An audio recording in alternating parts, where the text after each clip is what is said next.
In this lecture, we will discuss the application of entropy principle. What is the entropy principle?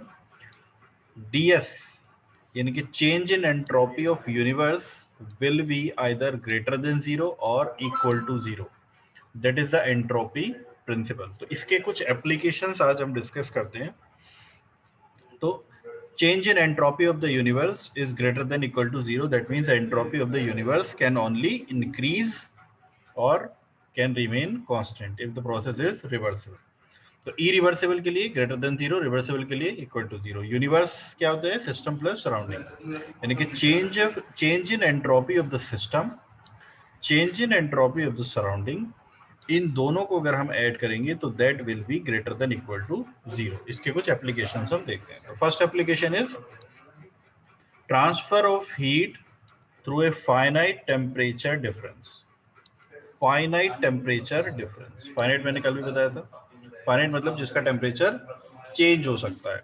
ठीक है, तो यहाँ पे ये एक रिजर्वायर कह सकते हो, कोई बॉडी कह सकते हो, कुछ भी कह सकते हो. That is a. इसको आपने ले लिया बॉडी ए जिसका टेम्परेचर है T1, और बॉडी ए से बॉडी बी में हीट ट्रांसफर हो रहा है जिसका टेम्परेचर है T2,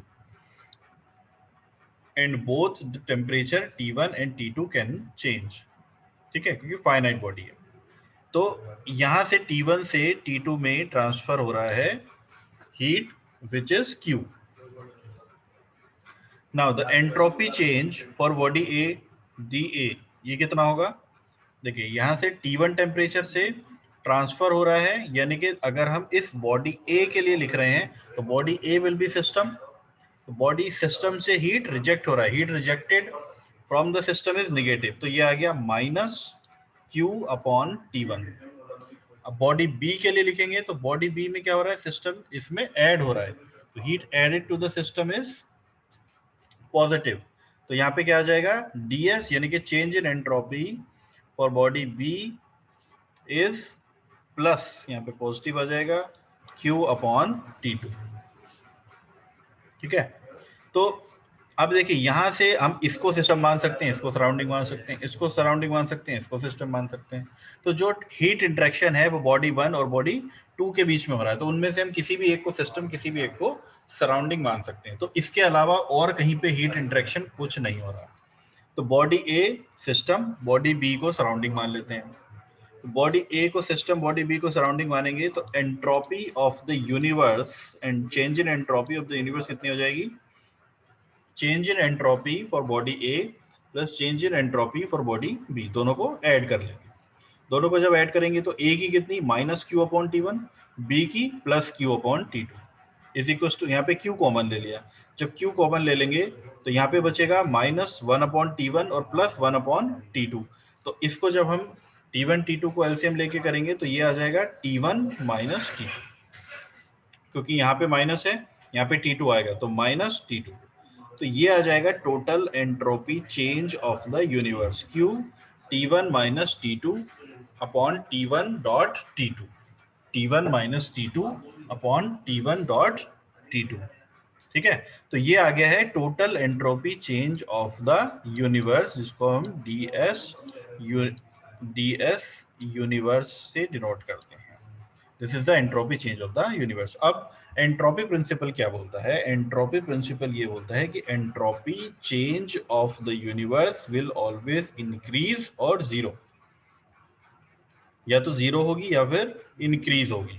ठीक है, अब देखिए क्या है, यहाँ से क्या कंक्लूजन निकल के आ रहा है कि अगर एक बॉडी से दूसरी बॉडी में हीट ट्रांसफर हो रहा है, या फिर सिस्टम से सराउंडिंग में, या सराउंडिंग से सिस्टम में हीट ट्रांसफर हो रहा है, तो अगर देखिए यहाँ से क्या कंक्लूजन है? If T1 is greater than T2, तो एंट्रोपी चेंज कितना निकला? T1 minus T2 upon T1 dot T2, T1 dot D2, ये positive, Q positive, T1 minus T2.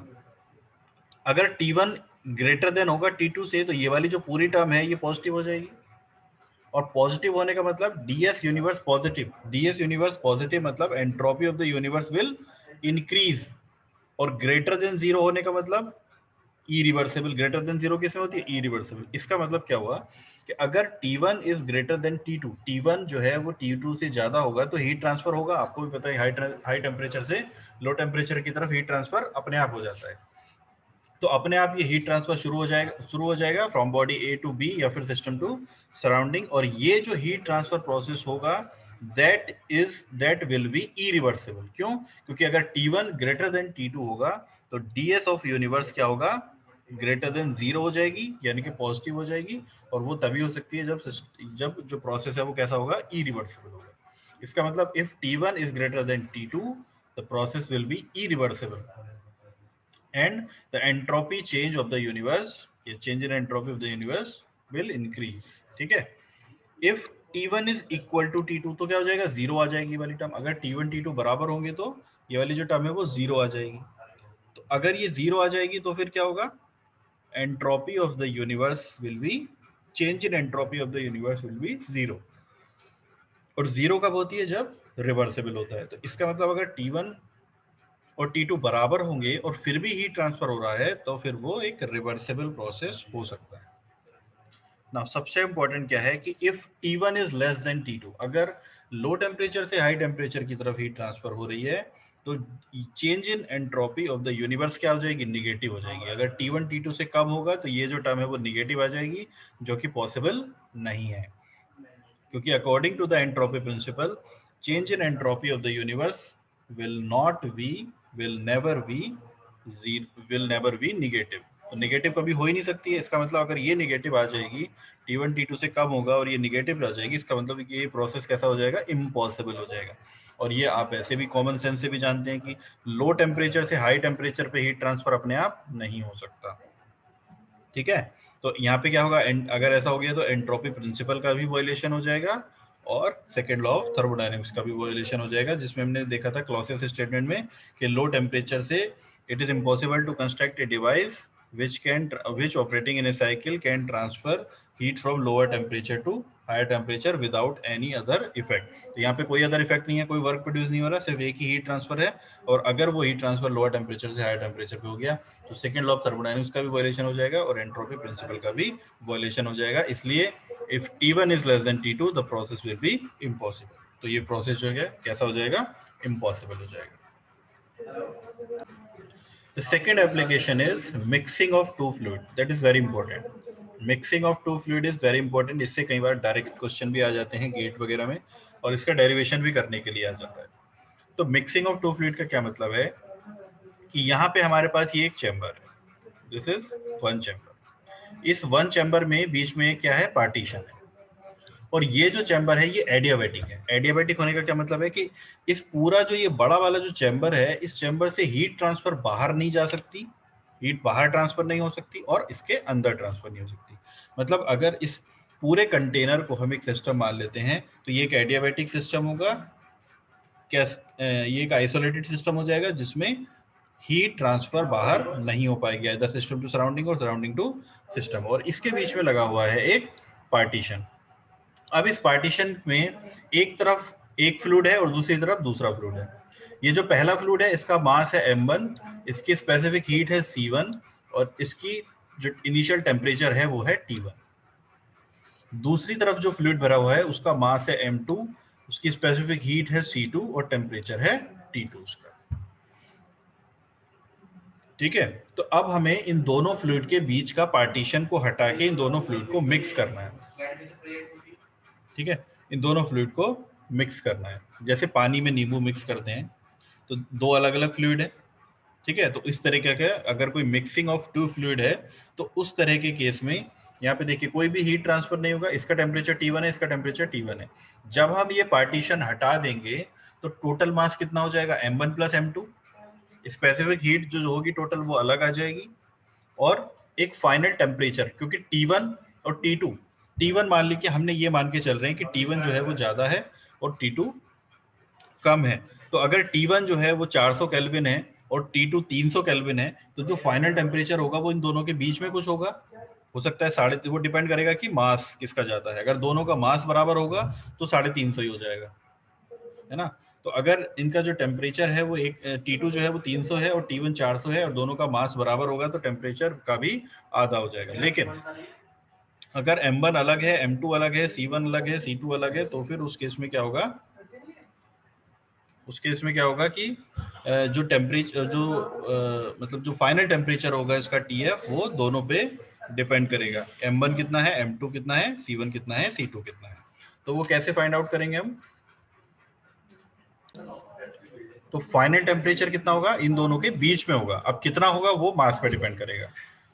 इसका मतलब अगर T1 T2 से ज्यादा है तो जो मास फाइनल टेम्परेचर होगा मिक्सिंग के बाद जब इक्विलिब्रियम स्टेट आ जाएगी तो जो फाइनल टेम्परेचर होगा TF वो T1 और T2 के बीच में होगा। अगर हमने माना है कि T1 ज्यादा है T2 कम है तो T2 से ज्यादा होगा लेकिन T1 से कम होगा।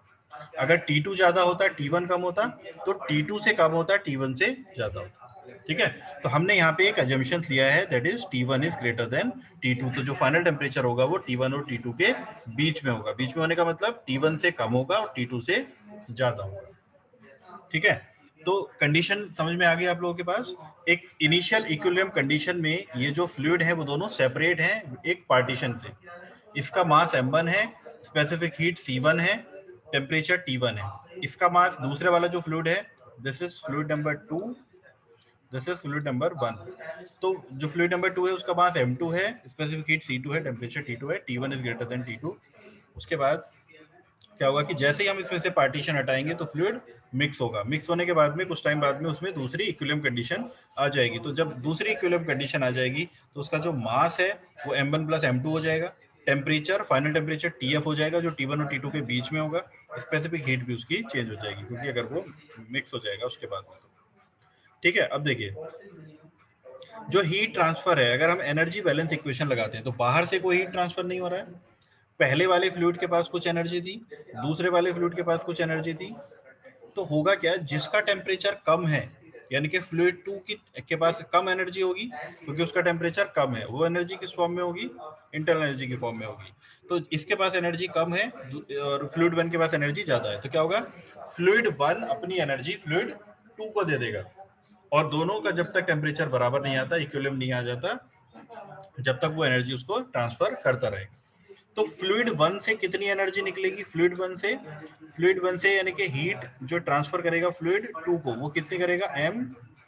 ये तो यहां से जा रही है, हीट रिजेक्टेड 1 से निकल रही है तो M M1 C1 और कितना हुआ टेम्परेचर डिफरेंस, पहले इसका T1 था, फाइनली कितना पहुंच जाएगा TF फाइनल टेम्परेचर। ये कितनी एब्जॉर्ब करेगा, ये कितनी एब्जॉर्ब करेगा, this will absorb M2 C2 और इसका टेम्परेचर कितना था T2, फाइनल कितना हो गया TF। ठीक है, तो ये हो जाएगा TF माइनस T2। ठीक है, अब आपके मन में सवाल आएगा कि जब फ्लूइड 1 ने हीट रिजेक्ट की तो वो तो निगेटिव होनी चाहिए थी, बिल्कुल निगेटिव होगी। देखिए ये वाला जो Q है, this is the heat rejected from fluid 1। तो हीट रिजेक्टेड क्या होता है, माइनस होता है। अगर हम यहाँ माइनस लगाएंगे तो क्या लिखेंगे, M1 C1 final temperature minus initial temperature. Final temperature क्या है TF, इनिशियल टेम्परेचर T1। तो जब हम इस माइनस को अंदर मल्टीप्लाई करेंगे तो ये उल्टा हो जाएगा, क्या हो जाएगा T1 minus TF। Final temperature minus initial temperature TF minus T1 होना चाहिए था, लेकिन इस माइनस को जब अंदर मल्टीप्लाई करेंगे तो ये T1 माइनस TF हो जाएगा। यहाँ पे हीट एडेड टू फ्लूइड 2 है तो यहाँ पे तो पॉजिटिव ही रहेगी। यहाँ पे M2 C2 final temperature TF और इनिशियल टेम्परेचर इसका T2। ठीक है, तो इतनी हीट, ये वाली जो हीट है वो इसको चलेगी, यानी कि दोनों बराबर होनी चाहिए क्योंकि बाहर से तो कोई हीट आई नहीं है और कोई एनर्जी इंटरेक्शन नहीं है। तो जितनी हीट फ्लूइड 1 से रिलीज हुई है, रिजेक्ट हुई है, उतनी हीट फ्लूइड 2 एब्जॉर्ब करेगा। तो ये दोनों बराबर होनी चाहिए। तो एनर्जी बैलेंस से हमने इन दोनों को बराबर कर दिया, M1 C1 T1 minus TF is equal to M2 C2 TF minus T2। अब इसको क्रॉस मल्टीप्लिकेशन करके जब हम फाइनल टेम्परेचर की वैल्यू निकालते हैं तो वो कितनी आ जाएगी, M1 C1 T1 plus M2 C2 T2 upon M1 C1 plus M2 C2। ठीक है, तो फाइनल जो टेम्परेचर है उसकी वैल्यू निकल के आ जाएगी M1 C1 T1 plus M2 C2 T2 upon M1 C1 plus M2 C2। ठीक है, अब निकालते हैं हम एंट्रोपी। फ्लूइड 1 की एंट्रोपी चेंज होगी तो entropy change of fluid 1 DS1 ये कितनी हो जाएगी, देखिए यहाँ पे क्या कौन सा फॉर्मूला लगाएंगे, एम सी डेल्टा टी वाला। तो क्या होगा यहाँ पे एम सी डी टी, तो डी टी है तो 0.1 से 0.2, 0.1 क्या है इनिशियल टेम्परेचर, 0.2 डी टी है तो टेम्परेचर की टर्म में आएंगी limits, initial temperature T1 final temperature TF, तो T1 से TF dQ upon T, T1 से TF M1 dQ की वैल्यू, ये फ्लूइड 1 के लिए है तो फ्लूइड 1 के लिए dQ कितना था M1 C1 dt upon T, dt upon T, ठीक है। तो dt अपॉन T, अब इसको जब इंटीग्रेट करेंगे तो एंट्रोपी चेंज ऑफ फ्लूइड 1 ये कितना आएगा M1 C1 ln, ये क्या हो जाएगा M1 C1 कांस्टेंट, ये आ जाएगा बाहर dt अपॉन T यानी कि 1 अपॉन T का ln T, जब लिमिट पुट करेंगे फाइनल अपॉन इनिशियल तो ये आ जाएगा ln TF अपॉन T1। अब देखिए जो T1 था वो ग्रेटर देन था TF से, जो फाइनल टेम्परेचर है उससे कम होगा T1, उससे कम होगा TF, जो सॉरी जो फाइनल टेम्परेचर है T1 उससे ज्यादा था, तो फाइनल टेम्परेचर कम है और जो इनिशियल टेम्परेचर है वो ज्यादा था। लोअर अपॉन हायर जब यहाँ पे होगा लॉग में तो ये वाली जो टर्म है वो क्या आ जाएगी, निगेटिव आ जाएगी। ln के साथ अगर यहाँ पे लोअर अपॉन हायर होगा यानी कि ये वाली जो टर्म आएगी वो 1 से कम होगी, और 1 से कम होने का मतलब कि जो फाइनल वैल्यू आएगी जब हम ln की वैल्यू निकालना चाहेंगे तो वो निगेटिव में आएगी। तो ये जो वैल्यू निकल के आएगी ये निगेटिव में आएगी। DS1 यानी कि entropy change of fluid 1 will be negative, क्योंकि हीट रिजेक्ट हो रही है यहाँ से, तो ये जो वैल्यू है निगेटिव होगी यानी कि उसकी एंट्रोपी कम होगी। दूसरे फ्लूइड की देखते हैं, निगेटिव आने का मतलब कि फ्लूइड 1 की जो एंट्रोपी है वो कम हो जाएगी। दूसरे फ्लूइड का देखते हैं, DS2 change in entropy of fluid 2, ये कितना हो जाएगा, देखिए इसका इनिशियल टेम्परेचर कितना था T2, इसका फाइनल टेम्परेचर कितना हो गया TF, तो लिमिट कहां से होगी इनिशियल टू फाइनल T2 से TF dQ by T, dQ की वैल्यू फ्लूइड 2 के लिए M2C2 और dt, M2C2 dt। अब यहाँ पे M2C2 ये तो कांस्टेंट है, ये बाहर आ जाएंगे, 1 अपॉन T का ln, लिमिट पुट करेंगे तो final initial TF upon T2, यहाँ पे क्या है TF जो फाइनल टेम्परेचर है this is greater than T2, TF is greater than T2, तो जब TF ग्रेटर देन होगा T2 से तो क्या ये वाली जो वैल्यू है वो कैसी आ जाएगी, पॉजिटिव आ जाएगी, ठीक है। तो जो एंट्रोपी चेंज है यूनिवर्स का, फ्लूइड 1 फ्लूइड 2, फ्लूइड 1 फ्लूइड 2, इसके बाहर कुछ भी इंटरेक्शन नहीं है, तो जो पूरा यूनिवर्स है वो उसी कंटेनर के अंदर है, तो entropy change of the universe कितना हो जाएगा DS1 और D plus DS2, DS1 plus DS2, बाहर कोई भी, इसके बाहर की जो सराउंडिंग है वहां पे कोई भी हीट इंटरेक्शन नहीं हुआ, जो भी हीट इंटरेक्शन हुआ है वो फ्लूइड 1 और फ्लूइड 2 के बीच में हुआ है, उसके बाहर में जो पूरा कंटेनर था वो एडियाबैटिक था, तो बाहर से हमें कोई मतलब नहीं है, हमें सिर्फ फ्लूइड 1 और फ्लूइड 2 का एंट्रोपी चेंज देखना है, हीट कहाँ से निकली और कहाँ पहुंची, बस हमें उन दोनों चीजों से मतलब है, ठीक है। अगर सिस्टम सराउंडिंग है तो सिस्टम से सराउंडिंग में, अगर दो बॉडी है तो 1 बॉडी से 2 बॉडी में, 2 फ्लूइड है तो 1 फ्लूइड से 2 फ्लूइड में, तो हीट कहाँ से निकली और कहाँ पे पहुंची हमें सिर्फ उन दो चीजों से मतलब है, हमारे लिए वही पूरा यूनिवर्स है, वही सिस्टम सराउंडिंग है, उसके बाहर से हमें कोई मतलब नहीं। तो यूनिवर्स का एंट्रोपी चेंज कितना हो जाएगा, फ्लूइड 1 का एंट्रोपी चेंज प्लस फ्लूइड 2 का एंट्रोपी चेंज, फ्लूइड 1 का entropy change M1C1 ln TF upon T1, fluid 2 का entropy change M2C2 ln TF upon T2। हमें ये पता है कि ये निगेटिव है और ये पॉजिटिव है, ठीक है, ये तो हमें पता है कि ये वाली जो टर्म है वो निगेटिव आएगी, ये वाली पॉजिटिव आएगी, लेकिन ये निगेटिव में कितनी आएगी और ये पॉजिटिव में कितनी आएगी वो हमें नहीं पता। अगर ये पता होता तो हमें पता लग जाता कि जो इसकी वैल्यू है वो निगेटिव आ रही है, पॉजिटिव आ रही है या जीरो आ रही है, ठीक है। उसके लिए हम क्या करते हैं, उसके लिए हम कुछ और अजम्पशन लेते हैं। हम क्या अजम्पशन लेते हैं कि if M1 is equal to M2, अगर ये दोनों बराबर हैं M के, और C1 और C2 ये दोनों भी बराबर हैं C के, तब जो फाइनल टेम्परेचर है वो कितना आ जाएगा, देखिए फाइनल टेम्परेचर हमने कितना निकाला था M1C1T1 plus M2C2T2 upon M1C1 plus M2C2। अब M और C जो है वो बराबर हो गए तो ये कॉमन आके बाहर आ जाएंगे और कैंसिल आउट हो जाएंगे, क्या बचेगा, ऊपर बचेगा T1 प्लस T2 बाई 2, क्योंकि M1C1 और M1C1 ये क्या हो जाएगा MC दोनों ऐड हो जाएंगे तो 2MC, ऊपर MC कॉमन आएगा कैंसिल हो जाएंगे, तो T1 प्लस T2 बाई 2 ये बचेगा। फाइनल टेम्परेचर कितना आ जाएगा T1 प्लस T2 बाई 2, ठीक है।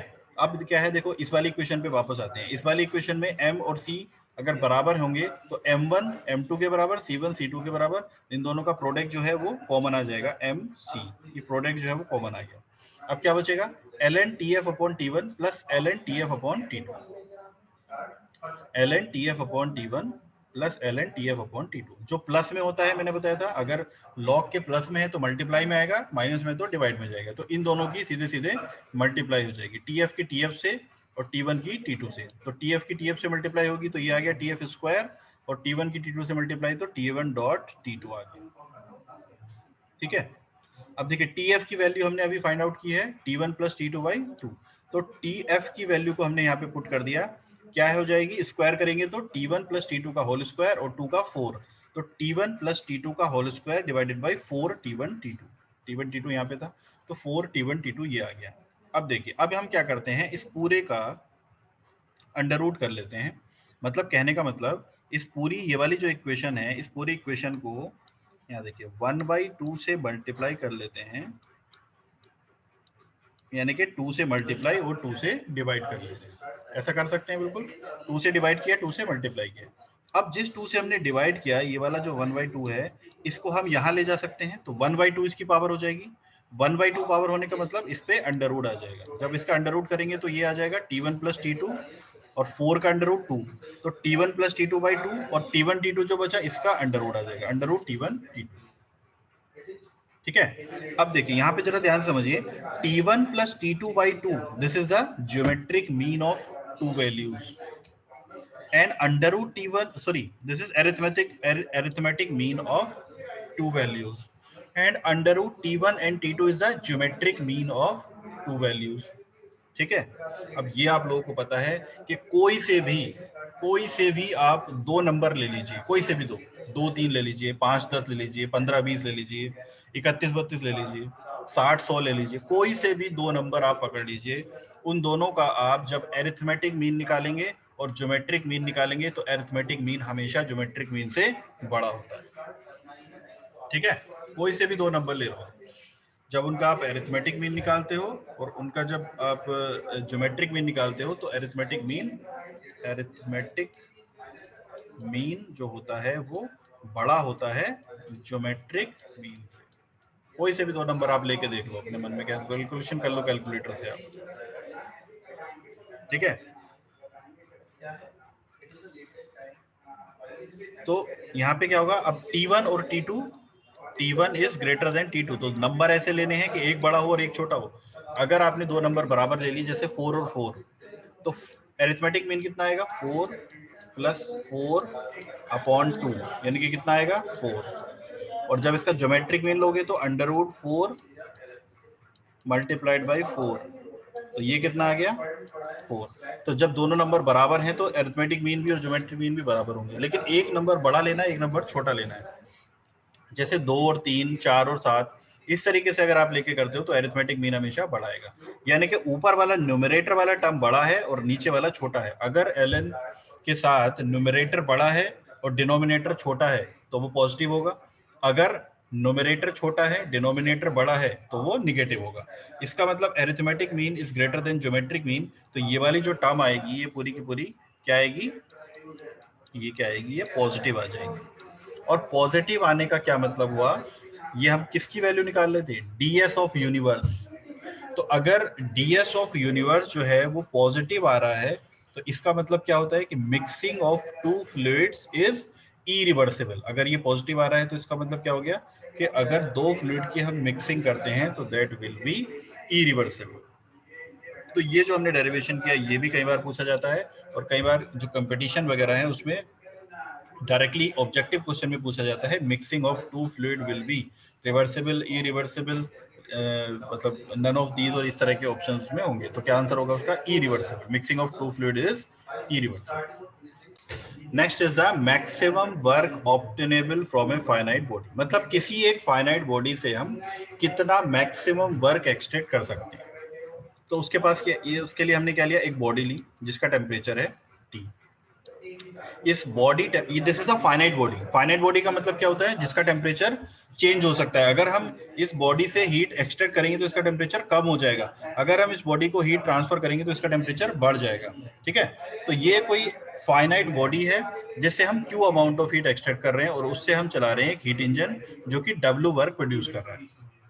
तो Q हीट ली हमने, W वर्क प्रोड्यूस कर लिया, तो बाकी जो बची कितनी, Q माइनस डब्ल्यू, बाकी जो बची Q माइनस डब्ल्यू वो एक थर्मल एनर्जी रिजर्वायर पे जा रही है। This is the thermal energy reservoir, जिसको हम इनफाइनाइट बॉडी बोलते हैं। मतलब इसका टेम्परेचर है T नॉट, तो इसमें हम कितनी भी हीट ट्रांसफर करें इसका टेम्परेचर चेंज नहीं होगा, इसका टेम्परेचर T नॉट ही रहेगा। लेकिन इसमें से जो हीट हम एक्सट्रैक्ट कर रहे हैं Q, इसका जो टेम्परेचर है वो चेंज हो जाएगा।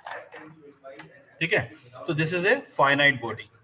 तो ये जो एप्लीकेशन है इसमें हमें ये देखना है कि अगर किसी फाइनाइट बॉडी से हम हीट लेते हैं तो हम कितना मैक्सिमम वर्क ऑब्टेन कर सकते हैं, maximum work obtainable from a finite body.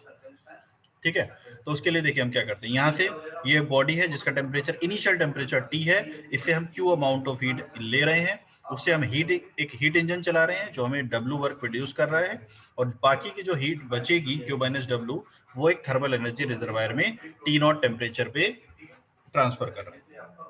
तो हमें ये फाइंड आउट करना है with the help of entropy principle कि ये जो W है ये मैक्सिमम से मैक्सिमम कितना हो सकता है। मैक्सिमम कब होगा, जब रिवर्सिबल होगा सब कुछ। तो मैक्सिमम से मैक्सिमम कितना वर्क हम इससे प्रोड्यूस कर सकते हैं। ठीक है, उसके लिए देखिए हम क्या निकालते हैं, चेंज, देखिए हीट ट्रांसफर हुआ बॉडी से, W वर्क प्रोड्यूस हुआ, बाकी की जो हीट है वो रिजर्वायर में चला गया। ठीक है, तो यही हमारा जो है पूरा यूनिवर्स है। तो पहले बॉडी का हीट ट्रांसफर, बॉडी से हीट ट्रांसफर हुआ, और थर्मल एनर्जी रिजर्वायर में, इन दोनों के लिए हमें निकालना है। तो change in entropy of body कितना होगा, इंटीग्रल, इनिशियल टेम्परेचर था T, इसका फाइनल टेम्परेचर कितना हो सकता है T नॉट। भाई T नॉट से कम तो नहीं हो सकता ना, क्योंकि T नॉट टेम्परेचर पे थर्मल एनर्जी रिजर्वायर को वो हीट ट्रांसफर कर रहा है। तो इसका मतलब जो मैक्सिमम हीट ये प्रोवाइड कर सकता है वो T नॉट टेम्परेचर तक, जब जैसे जैसे हम इससे हीट एक्सट्रैक्ट करते रहेंगे इसका टेम्परेचर कम होता रहेगा। अब कम होता रहेगा तो जब तक ये T नॉट नहीं हो जाता, मैक्सिमम T नॉट नहीं हो जाता, तब तक ये हीट ट्रांसफर कर सकता है T नॉट टेम्परेचर पे। लेकिन जब T नॉट से भी कम हो जाएगा तब तो नहीं कर पाएगा ना, क्यों, क्योंकि लोअर टेम्परेचर से हायर टेम्परेचर पे हीट हो ही नहीं पाएगी, और उसमें तुम वर्क प्रोड्यूस भी कर रहे हो। इसलिए फाइनल टेम्परेचर इसका कितना हो सकता है T नॉट, मैक्सिमम से मैक्सिमम। तो इनिशियल टेम्परेचर T से T नॉट तक जा सकती है body, Cp dt upon T। ठीक है, तो Cp तो कांस्टेंट है वो बाहर आ जाएगा, 1 अपॉन T का कितना हो जाएगा, ln T not upon T। ये पर यूनिट मास में हम ले रहे हैं, पर केजी में, तो ln T naught final temperature upon T initial temperature. और एनर्जी रिजर्वायर का कितना हो जाएगा एंट्रोपी चेंज, इसमें हमने कितना हीट ट्रांसफर दिया, Q माइनस डब्ल्यू, इसको हीट दिया, heat added to the reservoir है तो पॉजिटिव रहेगा, Q माइनस डब्ल्यू अपॉन इसका टेम्परेचर तो फिक्स ही है T नॉट, टेम्परेचर तो चेंज हो नहीं रहा। जब टेम्परेचर चेंज होता है तब इंटीग्रेट करते हैं, जब टेम्परेचर चेंज नहीं होता तो T नॉट ही रहने देंगे। तो Q minus W upon T not, इसका टेम्परेचर चेंज नहीं हो रहा तो T नॉट ही रहेगा। अब यूनिवर्स का मतलब दोनों को ऐड कर देंगे, बॉडी का और रिजर्वायर का, दोनों का एंट्रोपी चेंज ऐड कर देंगे, तो ये कितना हो जाएगा, Cp ln T not upon T plus Q minus W upon T not, दोनों को हमने ऐड कर दिया। ठीक है, अब एंट्रोपी प्रिंसिपल पे आते हैं। एंट्रोपी प्रिंसिपल क्या बोलता है, entropy change of the universe is will be greater than equal to zero, यानी कि entropy change ds universe will be greater than zero. ds universe की वैल्यू ये हमने निकाली है, ये वैल्यू को हमने पुट कर दिया, this value will be greater than equal to zero.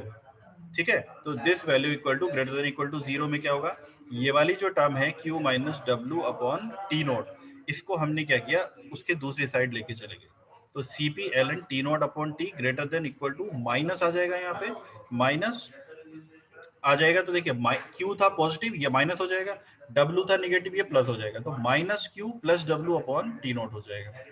ठीक है, तो इसको उल्टा कर देंगे, जब ये पॉजिटिव है तो इसको पहले लिख लेंगे और Q को बाद में लिख लेंगे, तो W माइनस Q लिख लिया हमने, पहले माइनस Q प्लस W था, इसको W माइनस Q लिख लिया, तो W minus Q upon T not will be, ये देखिए इधर ग्रेटर देन किसकी तरफ है, इसकी तरफ है, ये वाली टर्म ज्यादा है, ये वाली टर्म कम है, तो this term W minus Q upon T naught is less than equal to Cp T not upon T naught का इधर मल्टीप्लाई कर दिया, ये हो गया W minus Q less than equal to T naught Cp ln T not upon T।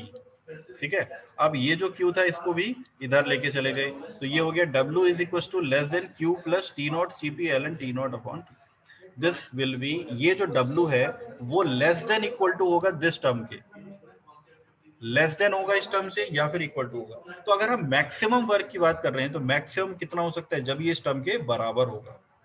भाई अगर reversible होगा तो इस टर्म के बराबर होगा और इरिवर्सिबल होगा तो इस टर्म से कम होगा। तो मैक्सिमम वर्क की अगर हम बात कर रहे हैं तो W मैक्सिमम कितना हो सकता है जब ये W जो है वो Q plus T not CP ln T not upon T के बराबर हो जाएगा। ठीक है, तो Q plus T not CP ln T not upon T के जब ये बराबर हो जाएगा तो ये मैक्सिमम वर्क हो जाएगा। और Q की वैल्यू कितनी थी? CP T minus T not. Q की वैल्यू कितनी है? CP T minus T not है।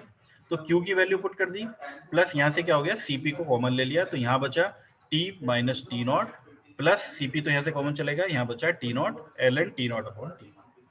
तो मैक्सिमम वर्क जो है वो इतना मैक्सिमम वर्क हम किसी एक फाइनाइट बॉडी से जो टी टेम्परेचर पे है और टी नॉट टेम्परेचर पे हीट ट्रांसफर कर रही है उस बॉडी से हम इतना मैक्सिमम वर्क यहां से ले सकते हैं। That is based on the entropy principal.